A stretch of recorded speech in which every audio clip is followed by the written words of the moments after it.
Hello friend. स्वागत है आपका हमारे यूट्यूब चैनल टेक्नोलॉजी गुरुजी में। इस वीडियो में हम लोग इक्वल्स मेथड फुल डिटेल्स में पढ़ने वाले हैं। तो मैंने आपको बताया था कि जावा में स्ट्रिंग क्लास के बहुत सारे मेथड्स होते हैं। तो जितने भी मेथड्स होते हैं वो सब हम लोग वन बाय वन देखने वाले हैं। तो इस वीडियो में फुल फोकस हमारा रहेगा इक्वल मेथड्स पे, और ये जो इक्वल मेथड्स है मैं आपको फुल डिटेल्स में बताऊंगा। जावा में जहां तक आपका ये किताब में लिखा गया है वहां तक फुल डिटेल्स में मैं बताने वाला हूँ। तो यहाँ पर सबसे पहले हम लोग देखेंगे कि इक्वल मेथड्स हम लोग कोडिंग में क्यों यूज करते हैं, पहला। दूसरा देखेंगे कि कैसे यूज करते हैं और कब यूज करना चाहिए। सही है। तो देखो, अगर सबसे पहले हम बात करें अगर इक्वल मेथड्स की, तो इक्वल मेथड्स का यूज करते हैं हम लोग ऑथेंटिकेशन पर्पज के लिए। अब ऑथेंटिकेशन का मतलब क्या हुआ, मान के चलो क्या होता है कि आपने एक लॉगिन, जब कोई वेबसाइट पे आप विजिट करते हो तो सबसे पहले क्या होता है कि आपको रजिस्टर करना पड़ता है। तो जैसे ही आप रजिस्टर करते हो तो आपका यूजर नेम और पासवर्ड उसके डेटाबेस में सेव हो जाता है। और फिर जब आप लॉगिन करने जाते हो तो उसी यूजर नेम पासवर्ड से लॉगिन करना पड़ता है। तो यहाँ पर जब आप यूजर नेम और पासवर्ड डालते हो तो ये यूजर नेम पासवर्ड कब, जब लॉगिन के टाइम में जब आप इंटर करते हो तो ये यूजर नेम और पासवर्ड इंटरनली डेटाबेस में जाके चेक करता है। ये एक स्ट्रिंग के फॉर्मेट में रहता है। किस फॉर्मेट में रहेगा, स्ट्रिंग के फॉर्मेट में रहेगा। तो यहाँ पर दो स्ट्रिंग, एक तो पहले आपने रजिस्टर किया तो उस टाइम वाला यूजर नेम पासवर्ड का स्ट्रिंग, और जब आप लॉगिन कर रहे हो इस टाइम का यूजर नेम पासवर्ड का स्ट्रिंग, ये दोनों कंपेयर करेगा। और ये अगर वैलिड है तो आपको लॉगिन करने का परमिशन देगा, अगर वैलिड नहीं है तो लॉगिन करने का परमिशन नहीं देगा। तो हम बोल सकते हैं कि इक्वल मेथड्स का यूज हम करते हैं ऑथेंटिकेशन पर्पज के लिए, वैलिडेशन पर्पज के लिए। ठीक है पॉइंट। तो यहाँ पर हम क्या करने वाले इक्वल मेथड्स में कि आपके पास दो स्ट्रिंग होगा, उस दो स्ट्रिंग के बीच में कंपेयर करने वाले हैं। सही है।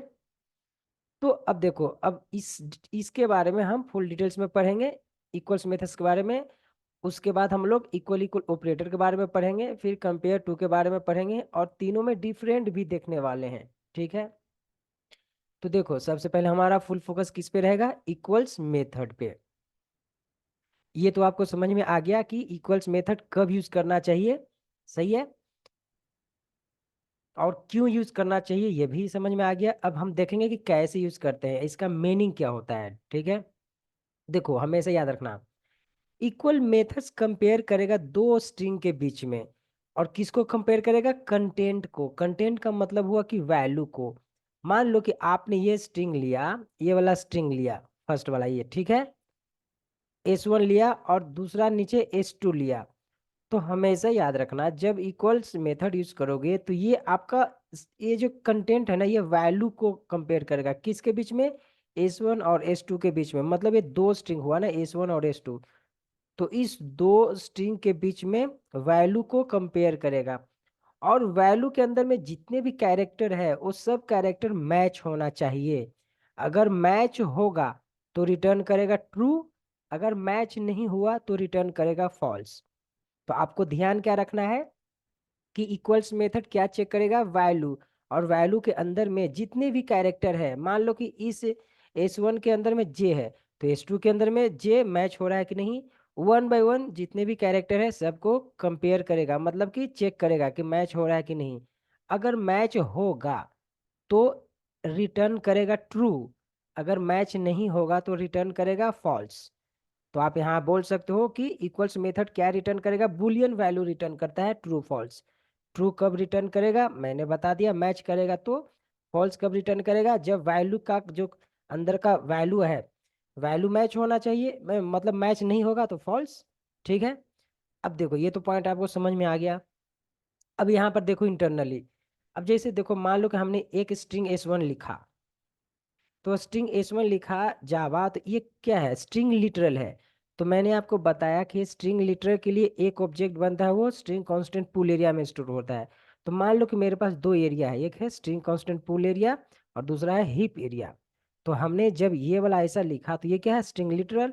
तो S1 नाम का एक ऑब्जेक्ट बना दिया यहाँ पे ये, और इसके अंदर में वैल्यू क्या है, जावा, तो इसके अंदर में वैल्यू जावा स्टोर कर दिया।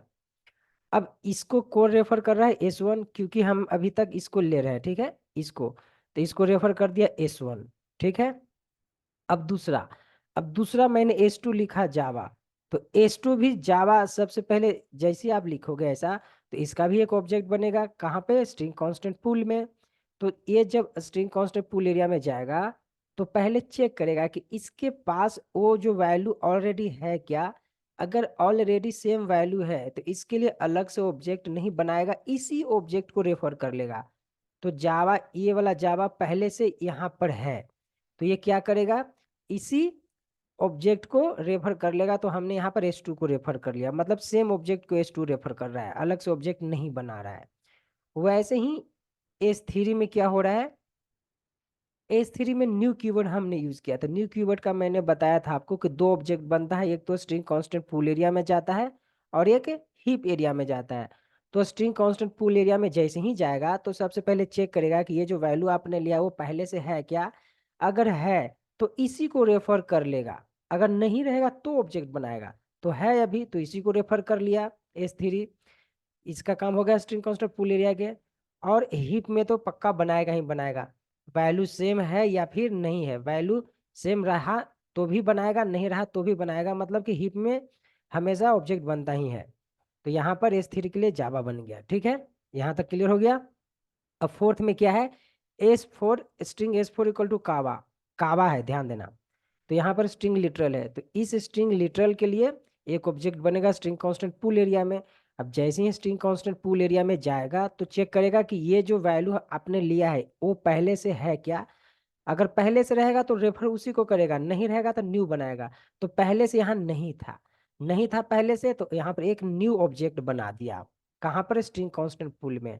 तो यहाँ पर एक न्यू ऑब्जेक्ट बना दिया जिसका रेफरेंस S4 कर दिया और इसके अंदर में कावा को स्टोर कर दिया, ठीक है। अब हमारा यहाँ से आता है स्ट्रिंग इक्वल्स मेथड। अब देखो मैं S1 और S2 के बीच में कंपेयर कर रहा हूँ, देखो S1 डॉट इक्वल्स S2। तो यहाँ पर बताओ S1, देखो S1 ये वाला, ये S1 डॉट इक्वल्स S2, तो ए S1 और ए S2 ये दोनों का वैल्यू क्या है, सेम है। तो मैंने बताया था कि इक्वल्स मेथड क्या चेक करेगा, वैल्यू चेक करेगा। तो वैल्यू के अंदर में जितने भी कैरेक्टर है वो सब वन बाय वन चेक करेगा। तो पहले जे को चेक किया, इसमें भी जे है कैपिटल में, इसमें भी जे कैपिटल में है, तो मैच हो गया। उसके बाद ए को चेक किया, इसमें भी ए स्मॉल में है, इसमें भी ए स्मॉल में है, मैच हो गया। वैसे ही वन बाय वन चेक करेगा, अगर मैच हो जाएगा तो ट्रू कर दिया, तो ये तो मैच हो रहा है इसलिए यहाँ पर ट्रू रिटर्न कर दिया, तो इसका काम हो गया, इसका आउटपुट क्या आ गया, ट्रू आ गया, ठीक है। अगर मान लो कि यहाँ पर आप जे कैपिटल है, यहाँ पर अगर मैं जे स्मॉल में दे देता हूँ ऐसा, तो यहाँ पर कैरेक्टर मैच नहीं हो रहा है, मतलब ये जे कैपिटल है ये जे स्मॉल है, तो यहाँ पर कैरेक्टर मैच नहीं होगा तो ये फॉल्स कर देगा। समझ में आ रहा है। तो हमेशा याद रखना कि अपर केस लोअर केस ये सब चेक करता है यहाँ पर इक्वल्स मेथड में, मतलब कि एकदम सेम ही होना चाहिए कैरेक्टर, ठीक है, तो ही ट्रू रिटर्न करेगा, अदरवाइज फॉल्स कर देगा। वैसे ही अभी दूसरा में देखो, दूसरा में क्या कर रहा है, S1 dot S equals S3। S1 क्या है, S1 मेरा ये वाला है, और S3 क्या है, S3 मेरा ये वाला है, ठीक है। तो S1 किसको रेफर कर रहा है, जावा को, इसका भी सेम वैल्यू है, और S3 का इसका भी सेम वैल्यू है। तो दो, और यहाँ पर S1 का जावा है और यहाँ पर हिप में भी S3 का जावा है। तो यहाँ पर क्या है, वैल्यू दोनों का सेम है ना, दोनों का सेम। तो दोनों का सेम है इसलिए ये रिटर्न कर दिया ट्रू। वैल्यू भी सेम है, अंदर का कैरेक्टर भी सेम है, इंपॉर्टेंट कैरेक्टर है, अगर कैरेक्टर मिसमैच हो गया तो फिर फॉल्स कर देगा। तो यहाँ पर कैरेक्टर भी मैच हो रहा है इसलिए ट्रू कर दिया। अब वैसे ही इसमें क्या हो रहा है, इसमें S1 डॉट इक्वल्स S4। तो S1 में क्या है, S1 किसको रेफर कर रहा है, जावा को, मतलब S1 मेरा जावा है और S4 क्या है, कावा। तो दोनों का वैल्यू डिफरेंट है ना, मैच नहीं हो रहा है, मैच नहीं हो रहा है, इसलिए यहाँ पर क्या रिटर्न कर दिया, फॉल्स। समझ में आया पॉइंट। तो हमें ऐसे याद रखना है, वैल्यू पहले चेक करेगा, और वैल्यू के अंदर में ये कैरेक्टर चेक करेगा, कैरेक्टर मैच होना चाहिए तो ही ट्रू रिटर्न करेगा, अदरवाइज फॉल्स। ये तो समझ में आ गया। अब इंटरव्यू में 100% क्वेश्चन पूछा जाता है, वो मैं बताने जा रहा हूँ। देखो, आपको क्वेश्चन क्या पूछेगा कि can we apply equals method on primitive data type, मतलब कि क्या हम लोग इक्वल्स मेथड को प्रिमिटिव डेटा टाइप पे अप्लाई कर सकते हैं क्या। तो सबसे पहले आप जानो कि प्रिमिटिव डेटा टाइप क्या होता है, मैंने आपको बता दिया है। प्रिमिटिव डेटा टाइप का मतलब हुआ जैसे इंट, कैर, फ्लोट, डबल, लॉन्ग, ये सब क्या है, प्रिमिटिव डेटा टाइप है। और नॉन प्रिमिटिव डेटा टाइप क्या है, स्ट्रिंग हो गया, एरे हो गया, ये सब है नॉन प्रिमिटिव डेटा टाइप। तो हमेशा याद रखना, इक्वल मेथड से प्रिमिटिव डेटा टाइप पर अप्लाई नहीं होता है। क्यों नहीं होता है, आप खुद सोचो ना। ये इक्वल मेथड्स किसका मेथड है, स्ट्रिंग क्लास का। तो आप इस इक्वल्स मेथड का यूज स्ट्रिंग क्लास पे ही कर सकते हो या फिर ऑब्जेक्ट क्लास पे कर सकते हो, उसके अलावा कहीं नहीं कर सकते हो। समझ में आ गया। अब जैसे मान लो कि यहाँ पर मैंने लिखा इंट एस इक्वल टू 10 और int s one equal to 10, तो यहाँ पर दोनों का वैल्यू तो सेम है। यहाँ पर लोग कंफ्यूज कैसे हो जाते हैं, कंफ्यूज क्या होता है ना, कि उसको पता होता है कि इक्वल्स मेथड तो सिर्फ वैल्यू चेक करता है, तो वहां पर ये वैल्यू अगर मैच हो रहा है तो आउटपुट वो लोग क्या कर देते हैं, ट्रू कर देते हैं। बट वो ये नहीं जानते हैं कि इक्वल्स मेथड हम सिर्फ स्ट्रिंग क्लास पे और ऑब्जेक्ट क्लास पे ही अप्लाई कर सकते हैं। तो यहाँ पर बताओ कि 10, ये 10 क्या है, इंट वैल्यू है। इंट का मतलब क्या हुआ कि ये प्रिमिटिव डेटा टाइप है, तो हम प्रिमिटिव डेटा टाइप पे अप्लाई ही नहीं कर सकते भाई। तो इसलिए यहाँ पर कंपाइल टाइम एरर आ गया। आप कंपेयर करने की तो दूर की बात है, आप अप्लाई ही नहीं कर सकते हो, इसलिए कंपाइल टाइम एरर आ गया। क्यों आया, समझ में आ गया। तो हम इक्वल्स मेथड का अप्लाई कहाँ पर कर सकते हैं, स्ट्रिंग क्लास पे और ऑब्जेक्ट क्लास पे, क्योंकि ये स्ट्रिंग क्लास और ऑब्जेक्ट क्लास का मेथड है। ठीक है, तो ये था आपका इस वीडियो में इतना ही। ये वीडियो थोड़ा लंबा चलो इसका मैं प्रैक्टिकल दिखा देता हूँ आपको, क्योंकि प्रैक्टिकल रह गया है ना, वरना आप बोलोगे कि यार प्रैक्टिकल तो मैंने बताया नहीं। चलो, मैंने स्ट्रिंग s1 इक्वल टू मैंने ले लिया जावा, ठीक है। एक और मैं स्ट्रिंग s2 इक्वल टू ले लिया मैंने जावा, ठीक है। अब मैं इस दोनों स्ट्रिंग को, इसमें दोनों स्ट्रिंग को कंपेयर कर रहा हूँ, ध्यान देना। अब मैं लिखूंगा s1 डॉट इक्वल्स s2, ठीक है। अब मैं s1 s2 के बीच में कंपेयर कर रहा हूँ, बताओ इसका वैल्यू सेम है ना, मतलब कि मैच हो रहा है, कैरेक्टर भी मैच हो रहा है।